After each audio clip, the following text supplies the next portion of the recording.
I came home early to surprise my wife, carrying groceries that were still cold in my hands, and I left without them, without my coat, and without the life I believed I was living. What I saw upstairs did not shock me into noise or fury, it hollowed me so completely that silence became the only thing I could trust. The house looked ordinary when I unlocked the door, almost aggressively so, as if it resented being implicated in what it was hiding, the hallway light still on from the morning, the faint smell of the lemon cleaner my wife liked lingering in the air, the quiet hum of the refrigerator grounding everything in domestic normalcy. And for a moment I remember thinking how lucky I was to be married to someone who cared enough about small details to make a house feel like a home. I had left work early because my last meeting was cancelled without warning, and instead of filling the extra hour with errands or the gym, I imagined my wife's face when she saw me, imagined the warmth in her smile, the way she always said my name as if it anchored her, and I let myself believe that after 10 years together we still had room for small surprises, still had a private language of affection that the world had not eroded. I called out her name softly as I stepped inside, not because I expected an answer but because it felt wrong not to announce myself, and when there was no response I assumed she was upstairs, maybe in the shower, maybe lost in one of those afternoon naps she indulged in on her days off, and I remember smiling at the thought, already planning the gentle way I would wake her, the way she pretended to be annoyed before pulling me closer. The stairs creaked under my weight in the same places they always had, and I registered that detail in passing, as though my mind was still cataloging normality, still insisting that this day would obey the same rules as all the others that came before it, and even when I reached the bedroom door and heard movement inside, I did not hesitate or brace myself, because there was nothing in me yet that understood how thoroughly wrong everything had already become. The door was not locked.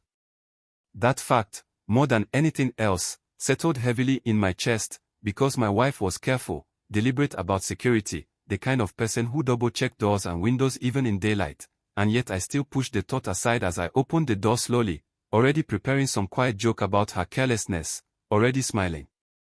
I saw them before they saw me. There was no dramatic freeze, no gasp, no frantic scrambling for sheets or apologies, because I closed the door almost immediately, not slammed, not rushed, just enough to erase the image before it could fully form into something I would have to carry intact, and I stood there in the hallway, groceries slipping from my fingers one by one, cans rolling softly against the wall, a bag tearing open with a sound that felt obscenely loud in a house that suddenly seemed to be holding its breath. My best friend had always laughed too loudly in our home, always sat too comfortably on our couch, always addressed my wife with an ease I mistook for familiarity, and over years of shared dinners and holidays, and standing there, staring at the closed bedroom door, I understood with chilling clarity that the signs I had never noticed were not subtle at all, they were simply inconvenient to acknowledge. I did not confront them.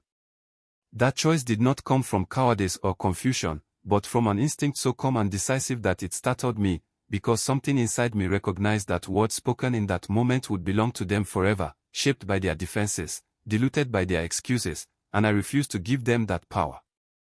Instead, I picked up the groceries, quietly, methodically, placed them back into the bags, smoothed the torn edge with hands that felt strangely steady, and walked back down the stairs, each step deliberate, controlled, as if I were practicing how to live a life without disturbing it. I sat in my car for a long time. The street looked the same as it always had, neighbors' cars parked in familiar patterns, a child riding a bike in slow, uneven circles, the afternoon sun casting shadows that felt insultingly peaceful, and I watched my house from across the street as though it belonged to someone else, as though I were already outside the story I had been living.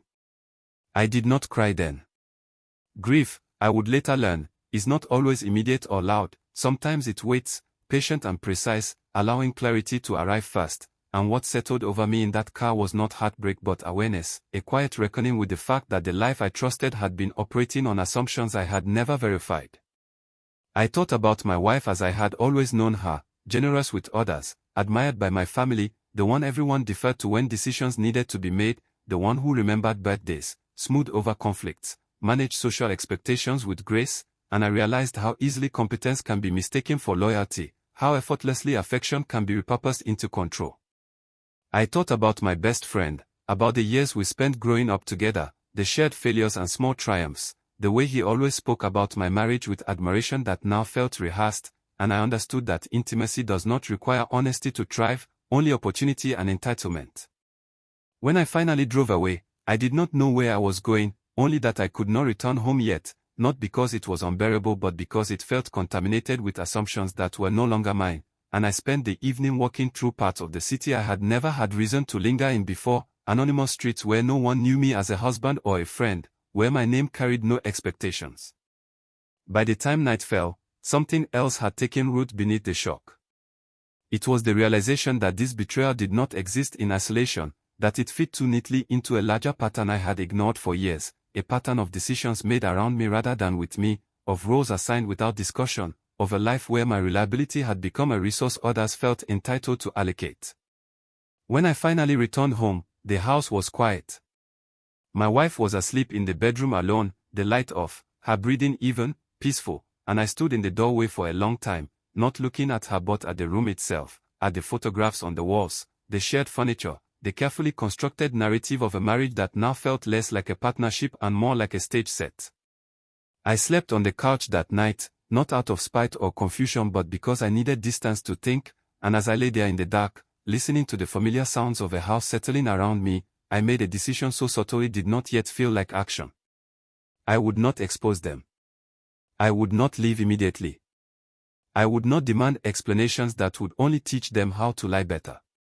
I would stay, observe, and understand the full architecture of the life I had been placed inside, because whatever this was, it was not just an affair, and I knew with a certainty that surprised me that before I was finished, everyone who believed they understood my place in this family would learn exactly how wrong they were.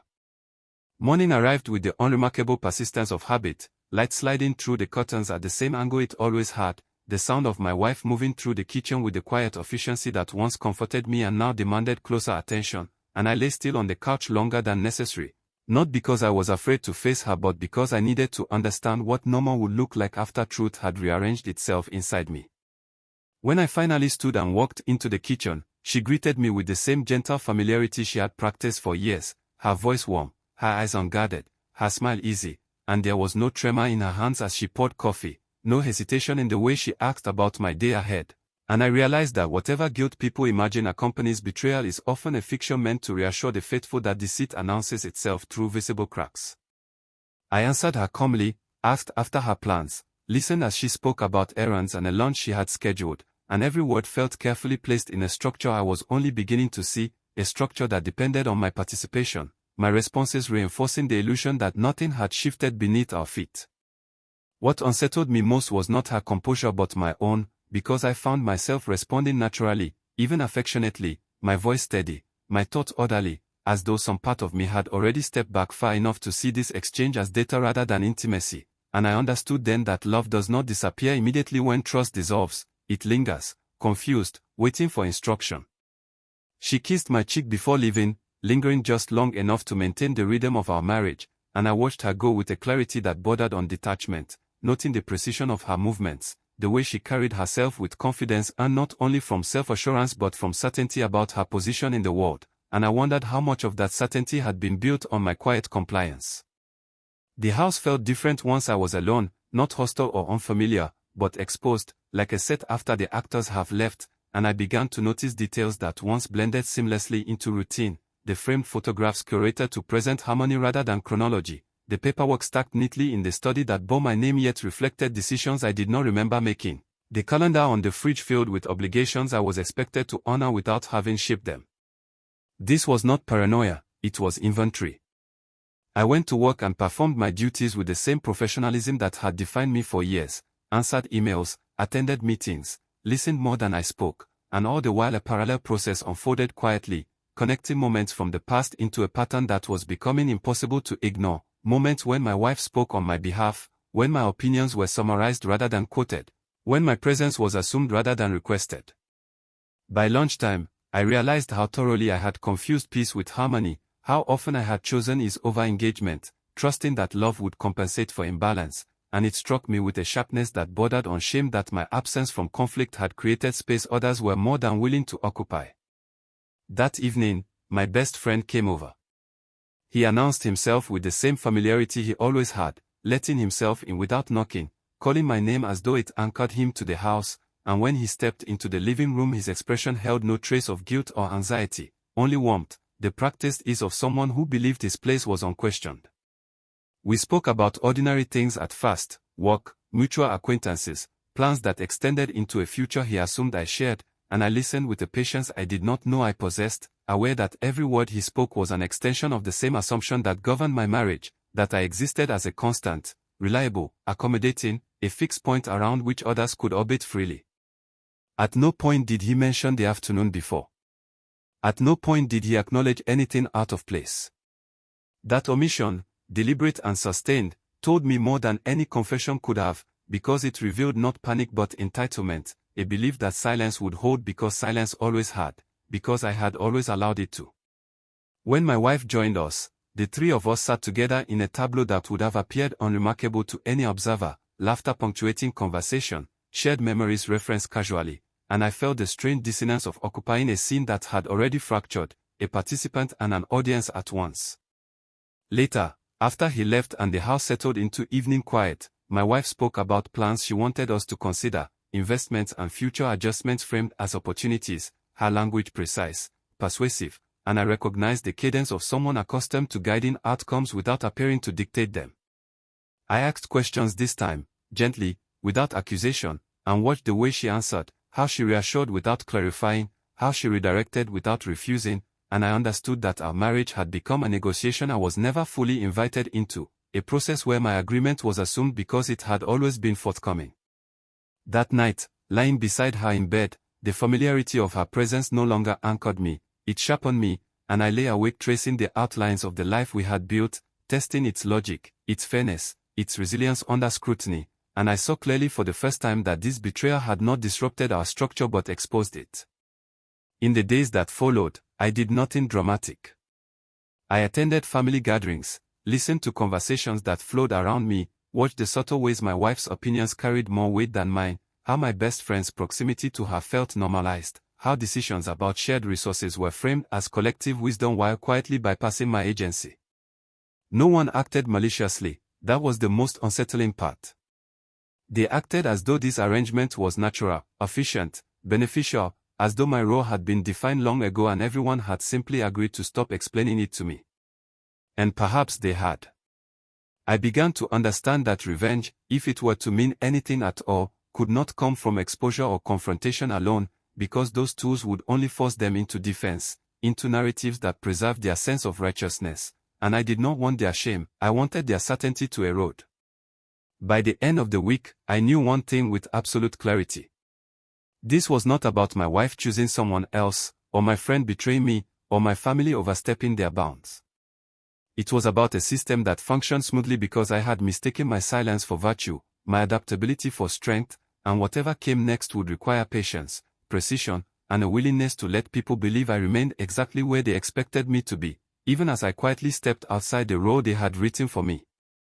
It began at a family dinner, the kind we had hosted countless times without incident, the table set with deliberate care, the same dishes brought out to signal continuity rather than celebration, and I watched my relatives arrive carrying familiar smiles and assumptions, each of them stepping into roles that had been rehearsed for years, while I took my place among them with the calm awareness of someone finally reading the script. Conversation flowed easily, my wife guiding it with practiced warmth, redirecting when topics threatened discomfort, smoothing over disagreements before they could form, and I realized with a strange sense of detachment that she had never needed to control openly because everyone trusted her to speak for what was reasonable, what was best, what was fair, and I had been the quiet proof that her leadership worked. My parents deferred to her opinions with affectionate admiration, my siblings treated her counsel as insight, and my best friend moved through the room with an ease that bordered on ownership, offering help, refilling glasses, positioning himself as someone invested not just in the evening but in the family itself, and watching them together I felt the final layer of denial fall away. This was not new. This had been cultivated. At some point during dessert, a discussion turned to property, to long-term plans that had been framed as abstract future thinking but now took on sharper edges, and I listened as decisions were discussed using my name as punctuation rather than authority, my agreement referenced as a given, my role reduced to reliability rather than choice. I spoke then, not to oppose but to ask for clarification. The shift was subtle but immediate. Voices paused, smiles held just long enough to reveal their artificiality, and my wife answered for me before I could finish my question, her tone reassuring, her explanation smooth, and in that moment I understood that my presence was expected but my participation was not. No one challenged her. No one noticed.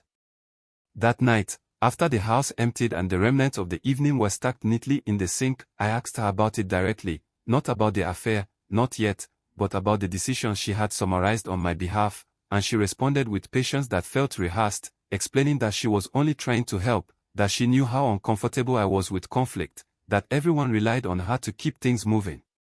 She said this as though it were a kindness. As though it were a favor she had been burdened with.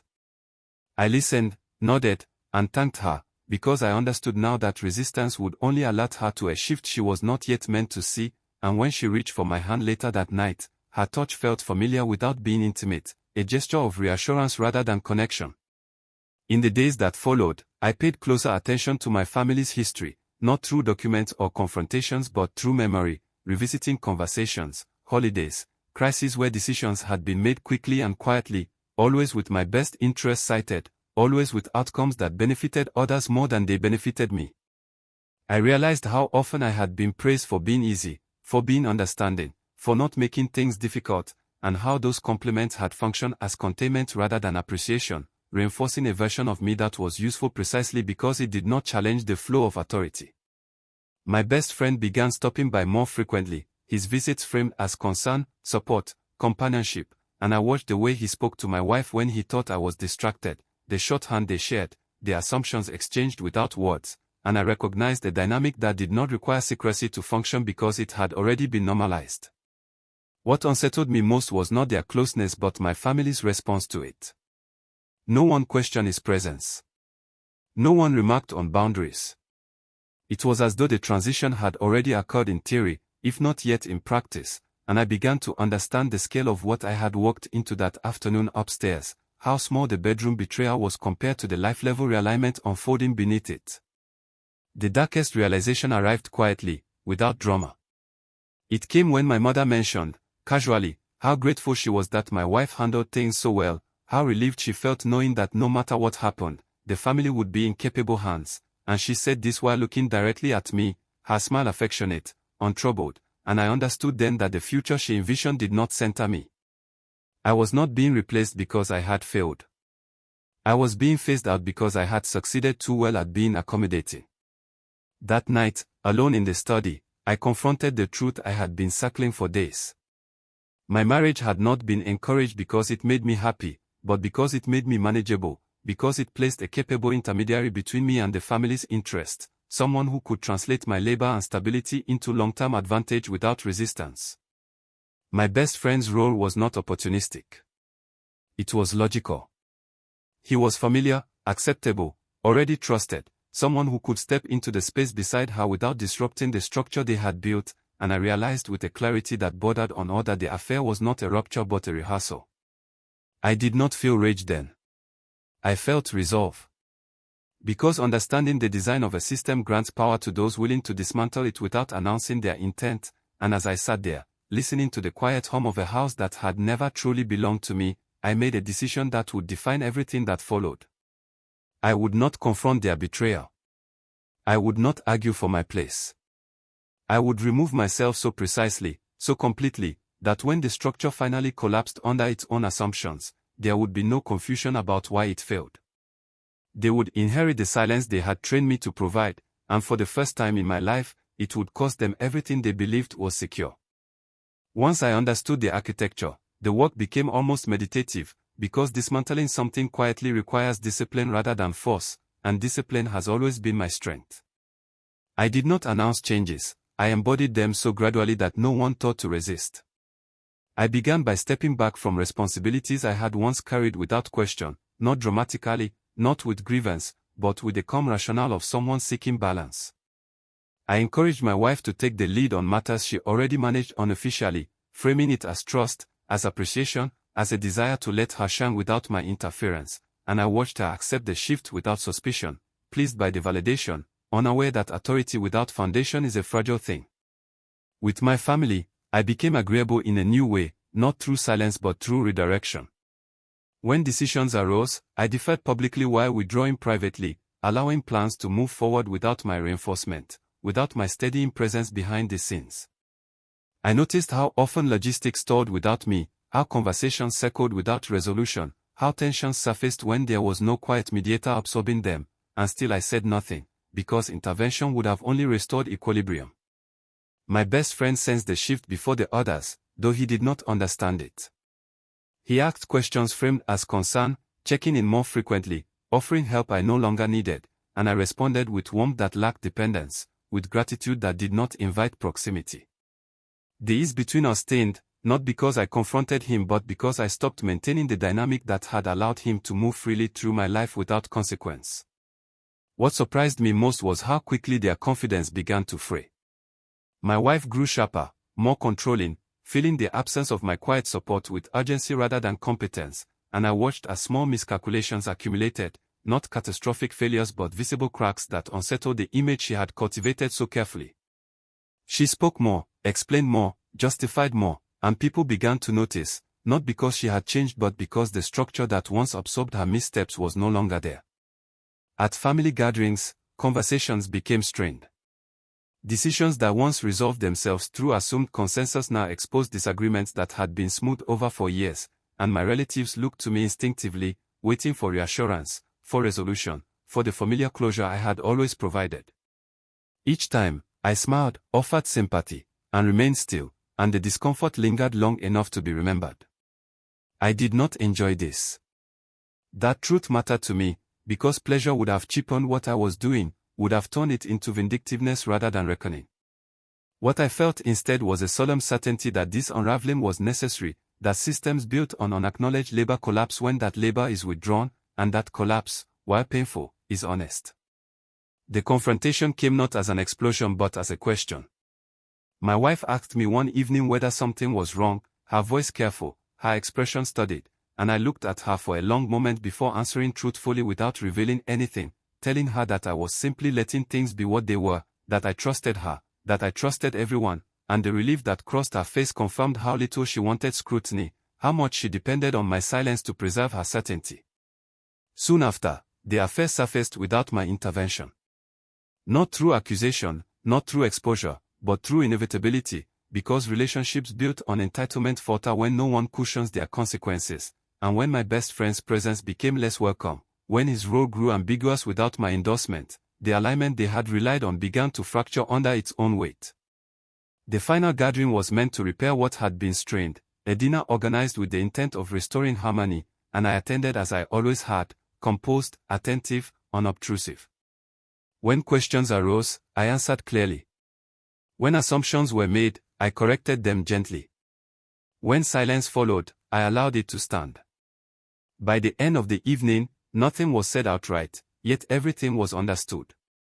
I ended my marriage not with accusations but with clarity, explaining calmly that the life we shared no longer reflected mutual respect, that I was stepping away not in anger but in recognition of what had already changed.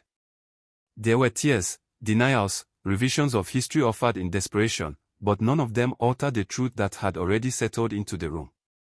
When I left the house for the last time, I did not feel victorious. I felt finished.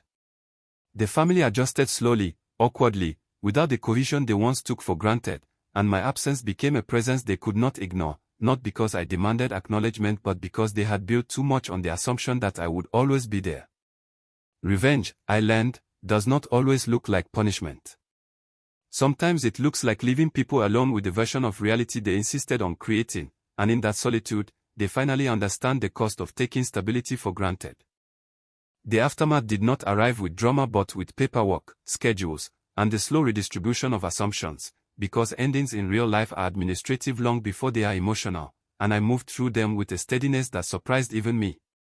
The divorce was uncomplicated precisely because there was nothing left to argue over once honesty replaced performance. We divided what could be divided, released what no longer belonged to either of us, and signed documents that formalized what had already been true for some time, that the marriage had existed more as an arrangement than a bond, sustained by my willingness to absorb imbalance without protest.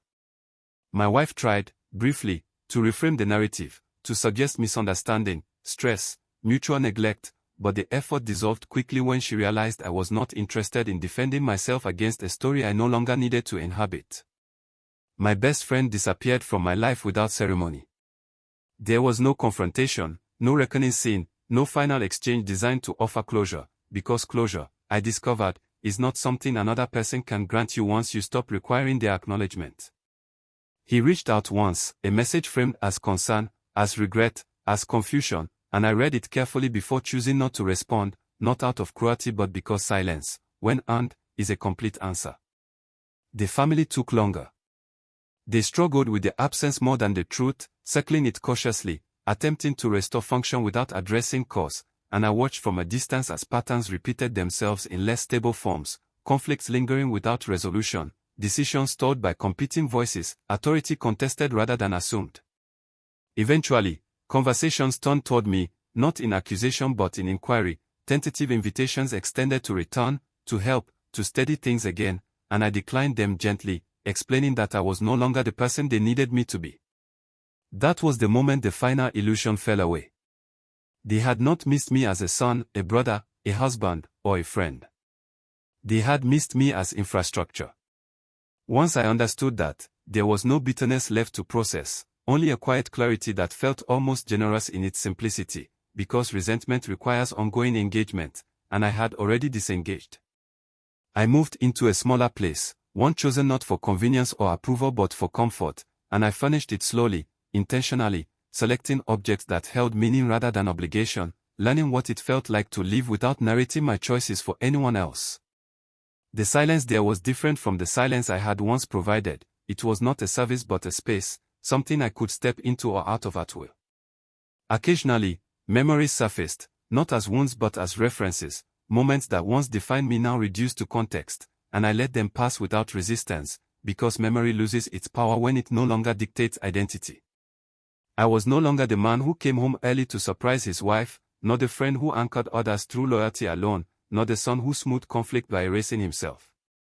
I was someone else entirely.